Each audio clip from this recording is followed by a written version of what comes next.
Album दया और मानवीयता जैसे गुण ही इंसान को पशुओं से अलग करते हैं। किसी के आत्मसम्मान को ठेस पहुंचाए बिना की जाने वाली मदद ही सच्ची मदद कहलाती है। आइए सुनते हैं मानवता से ओतप्रोत ऐसी ही एक कहानी।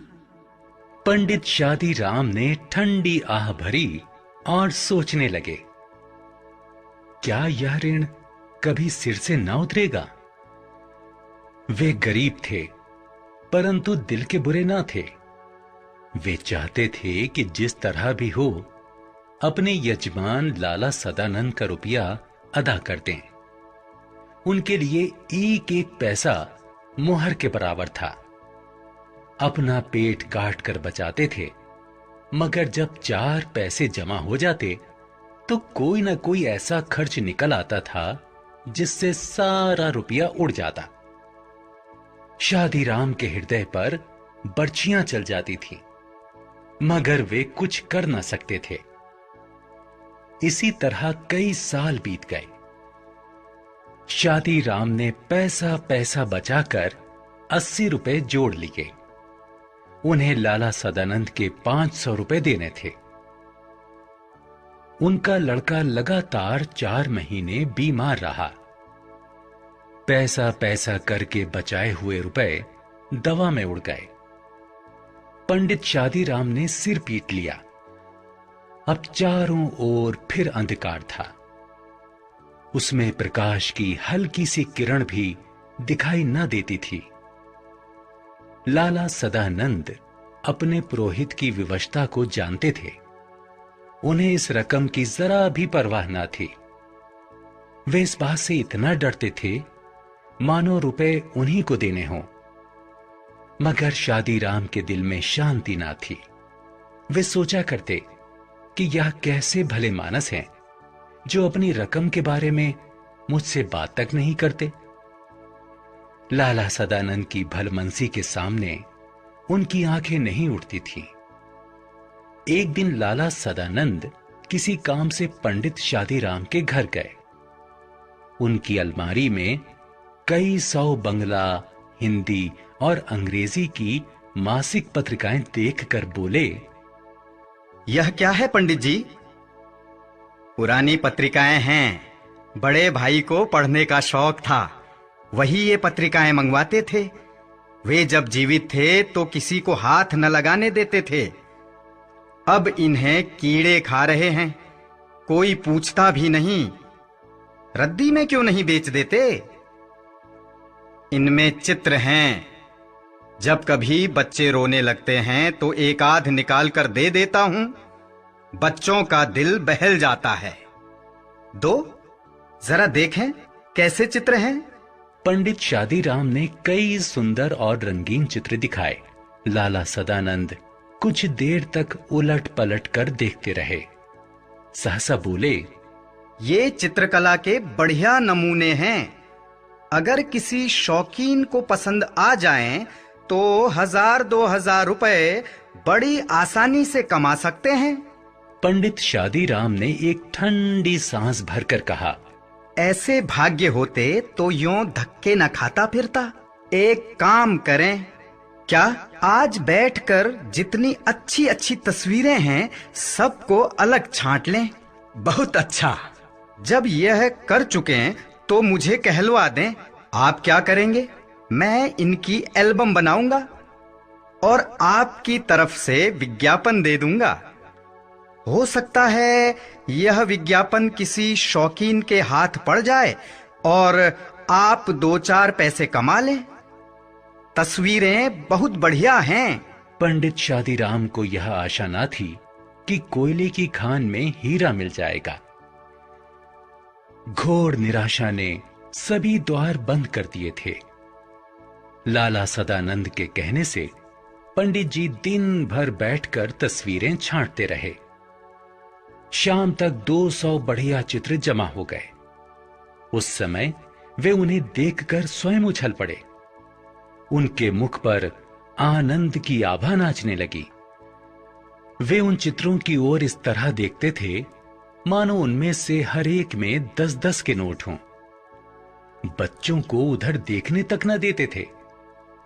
वे सफलता के विचार से झूमने लगे थे। लाला सदानंद ने चित्रों को एल्बम में लगवाया और समाचार पत्रों में विज्ञापन दे दिया। अब पंडित शादीराम हर समय डाकिये की प्रतीक्षा करते रहते थे। वे रोज सोचते थे कि आज कोई चिट्ठी आएगी। रात को आशा सड़क की धूल की तरह बैठ जाती थी, मगर दूसरे दिन लाला सदानंद की बातों से टूटी हुई आशा फिर जुड़ जाती थी। दिन बीतते गए। आखिर एक दिन शादीराम के भाग्य जागे। कोलकाता के एक मारवाड़ी सेठ ने पत्र लिखा कि एल्बम भेज दो, अगर पसंद आ गया तो खरीद लिया जाएगा। पंडित शादीराम दौड़े हुए लाला सदानंद के पास पहुंचे और उन्हें पत्र दिखाया। लाला सदानंद ने पत्र को अच्छी तरह देखा और जवाब दिया, रजिस्ट्री कराकर एल्बम भेज दो। शौकीन आदमी मालूम होता है, खरीद लेगा। और मूल्य लिख दो, 1000 रुपए से कम पर सौदा न होगा। कुछ दिन बाद उन्हें जवाब में एक बीमा मिला। पंडित शादीराम के हाथ पैर से ज्यादा उनका दिल कांप रहा था। उन्होंने लिफाफे को खोला और उछल पड़े। उसमें 100-100 के 10 नोट थे। पहले उनके भाग्य ने करवट बदली थी, अब वह पूर्ण रूप से उठकर बैठ गया। पंडित शादीराम सोचने लगे, अगर 2000 रुपए लिख देता तो शायद उतने ही मिल जाते। इस सोच ने उनकी सारी खुशी किरकिरी कर दी। सांझ के बाद वह लाला सदानंद के पास गए और 500 रुपए सामने रख कर बोले, परमात्मा का धन्यवाद है कि मुझे इस मार से छुटकारा मिला। अपने रुपए संभाल लीजिए। आपने जो दया और सज्जनता दिखाई है उसे मैं मरते दम तक न भूलूंगा। पंडित जी, क्या सेठ ने एल्बम खरीद लिया? जी हां, खरीद लिया। और रुपए भी आ गए? जी हां। 1000? जी हां। नहीं तो मुझ गरीब ब्राह्मण के पास क्या था जो आपका ऋण चुका देता।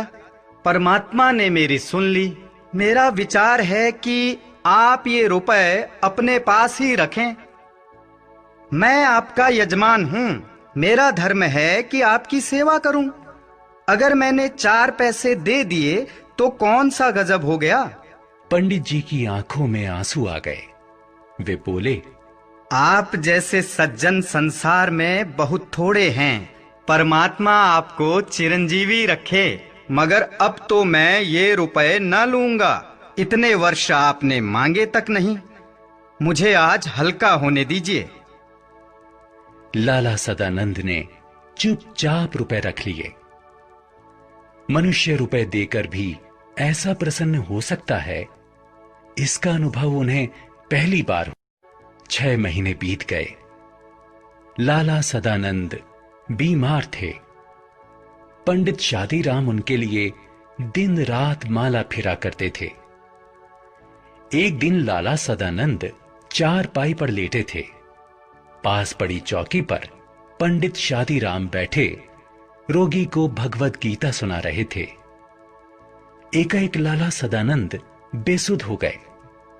पंडित जी ने गीता छोड़ दी और उनके सिरहाने बैठ गए। स्त्री गर्म दूध लेने के लिए बाहर दौड़ी और मां घबराकर बेटे को आवाजें देने लगी।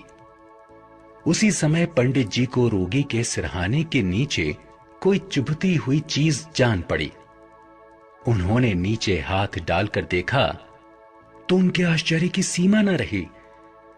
वह सख्त चीज वही एल्बम थी जिसे किसी सेठ ने नहीं बल्कि स्वयं लाला सदानंद ने खरीद लिया था।